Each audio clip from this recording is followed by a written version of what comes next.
ఏం చేయాలి అని ఎప్పుడు నా మనసులో బాధ ఆవేదన ఇప్పుడు కూడా ఉంది. అక్కడి నుంచి నేను ఆలోచించినప్పుడు రాజధాని లేకపోతే మనం ఏం చేయలేం. ఒక ఇంటికి ఒక మంచి ఇల్లు ఉండాలి, ఒక సమాజానికి ఒక రాష్ట్రానికి మంచి రాజధాని ఉండాలి. అందుకే నేను ఆ రోజు సంకల్పం చేసినప్పుడు అసెంబ్లీలో చెప్పాను. అప్పటికి కమిటీ వచ్చింది, రిపోర్ట్ ఇచ్చారు. అప్పుడు రైతులు కూడా ముందుకు రాలేదు.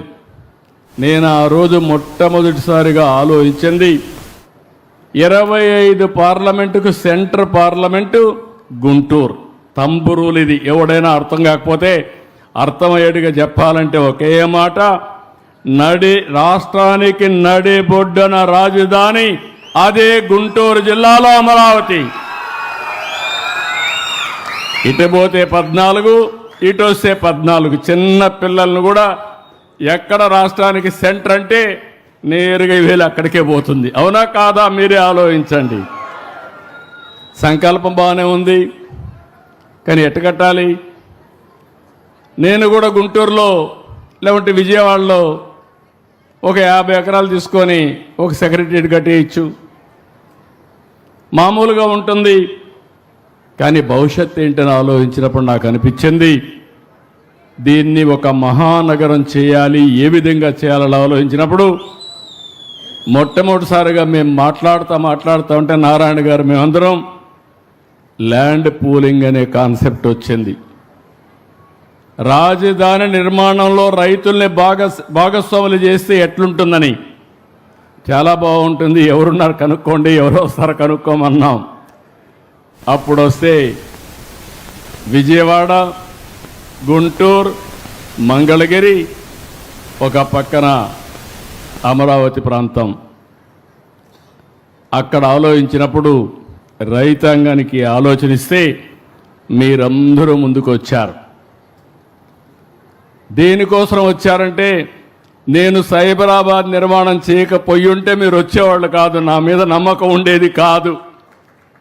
ఆ సిటీని చూసిన తర్వాత ఇక్కడ కూడా అలాంటి సిటీ అభివృద్ధి అవుతుంది, మా జీవితాలు బాగుపడతాయని ఏకైక అభిప్రాయంతో నా మీద నమ్మకంతో మీరందరూ ముందుకొచ్చి 58 రోజులు నారాయణ గారు చెప్పినట్టు 33,000 ఎకరాలు, 29,000 మంది రైతులు, ఒకరిద్దరు కాదు. ప్రజాస్వామ్య దేశంలో ప్రపంచంలో ఎప్పుడూ జరగలేదు.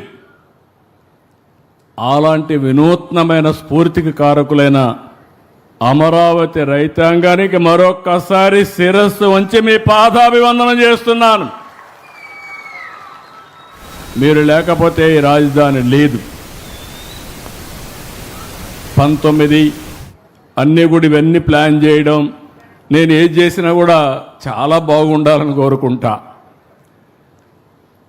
హైదరాబాద్లో హైటెక్ సిటీ కడితే ఎల్ఎన్టీని పిలిపించి 30 సార్లు నమూనా తయారు చేసిన తర్వాత హైటెక్ సిటీ అంటే ఇట్లా ఉండాలని ఫైనలైజ్ చేశాం కాబట్టి వాజ్పేయి గారు వచ్చి ఇనాగ్రేట్ చేశారు. సాక్షాత్తు అమెరికా అధ్యక్షుడు బిల్ క్లింటన్ వచ్చి అది చూసిన తర్వాత ఆయన కూడా పోయి అమెరికాలో పోయి చెప్పే పరిస్థితికి వచ్చారు. అలాంటి సంఘటనలు చాలా జరిగాయి. అక్కడి నుంచి మీరు ల్యాండ్ ఇచ్చిన తర్వాత నేను ఆలోచించి, ఒకప్పుడు హైదరాబాద్ నిర్మాణానికి సైబరాబాద్ నిర్మాణానికి నేను అమెరికాకి వెళ్ళాను 15 రోజులు. ఈసారి అమరావతి నిర్మాణానికి మొట్టమొదటిసారిగా నేను వెళ్ళిన దేశం సింగపూర్ దేశం అని చెప్పి కూడా నేను మీకు తెలియజేస్తున్నా. ఎందుకు సింగపూర్కి వెళ్ళానంటే Singapore city one of the best livable city. వాళ్ళు అంచెలంచెలుగా చేశారు. ఒక ఫిషర్మెన్ విలేజ్. ఈరోజు మీరు చూస్తే ఒక లివబిలిటీయే కాకుండా మోస్ట్ అడ్వాన్స్డ్ టెక్నాలజీస్ ఉపయోగించి ముందుకు పోయారు. అందుకని నేను వెళితే నా మీద ఒక్కోసారి నమ్మకాలు పనిచేస్తూ ఉంటాయి.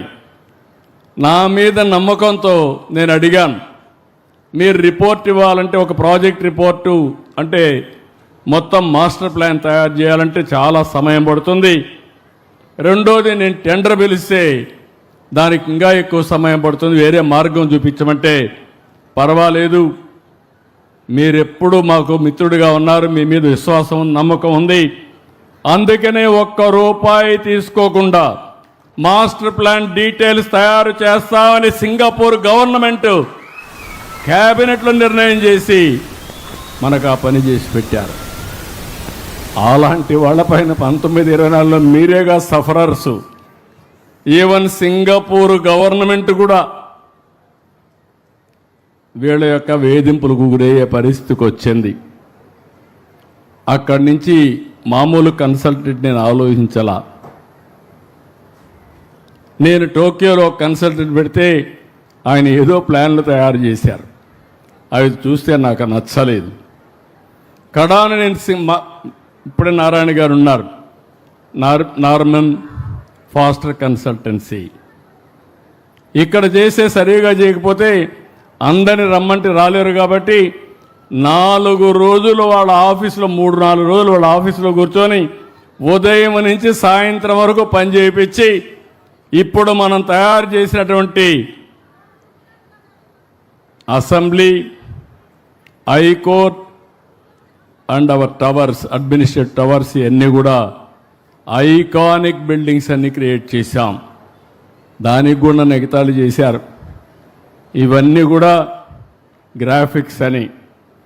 గ్రాఫిక్స్ అన్న వాళ్ళు ఆ గ్రాఫిక్సే నిజమైతే ఏమవుతారో మీరే ఒక్కసారి ఆలోచించుకోవాల్సిన అవసరం ఉంది.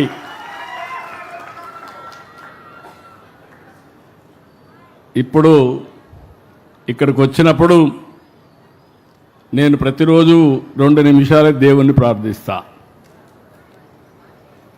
దండం పెట్టుకుంటా, అందరూ బాగుండాలని కోరుకుంటా. నాకు చిన్నప్పటి నుంచి వెంకటేశ్వర స్వామి మా కుల దైవం. మా ఇంటి దగ్గర చూస్తే మంగాపురం సైడ్ నామాలు కనపడస్తూ ఉంటాయి. అది నాకు ఒక స్ఫూర్తి. నేను దేవునికి దండం పెట్టుకున్నప్పుడు ఇంకొక విషయం కూడా చెప్పాలి. ఇప్పుడు ఇలాంటి సమయాల్లో కొన్ని రీకలెక్ట్ చేసుకోవాలి. నేను అమరావతి ఇక్కడ రాజధాని కడతానంటే రామోజీరావు గారు నాకు ఫోన్ చేశాడు. ఫోన్ చేసి, బాబు గారు మీరు రాజధాని కడుతున్నారు, పేరు ఏం పెట్టబోతున్నారు అనేది నాకు కొన్ని రిజర్వేషన్స్ ఉన్నాయి. నాకుండే అనుభవంతో నా మీడియా అంతా ఉపయోగించి నేను రీసెర్చ్ చేశాను. ఆ ప్రాంతానికి ఒక చరిత్ర ఉంది, ఆ ప్రాంతానికి సరైన పేరు అమరావతి అవుతుంది, మీరు ఆలోచించండి అని ఆయన ఒక రీసెర్చ్ పేపర్ నాకు పంపించాడు. అంటే మంచి పని చేస్తే అందరూ సహకరిస్తారనే దానికి ఇది ఒక ఉదాహరణ. ఆ పేరినంగానే నాకు కూడా ఒక మనసు ఉప్పొంగింది, జలధరించింది. దానికి కారణం ఆ పేరు పెడతామని అనౌన్స్ చేస్తే ఇంతవరకు అపోజ్ చేసిన వ్యక్తి కానీ ప్రత్యామ్నాయ పేరు చెప్పిన వ్యక్తి కానీ లేరంటే అది అమరావతి ప్రభావం. అక్కడి నుంచి అసెంబ్లీలో నేను అనౌన్స్ చేసినప్పుడు మీరు చూసుంటారు, నాకు పెద్ద సమస్య. హైదరాబాద్ అసెంబ్లీలో, ఓల్డ్ అసెంబ్లీలో ఆంధ్రప్రదేశ్ సమావేశాలు.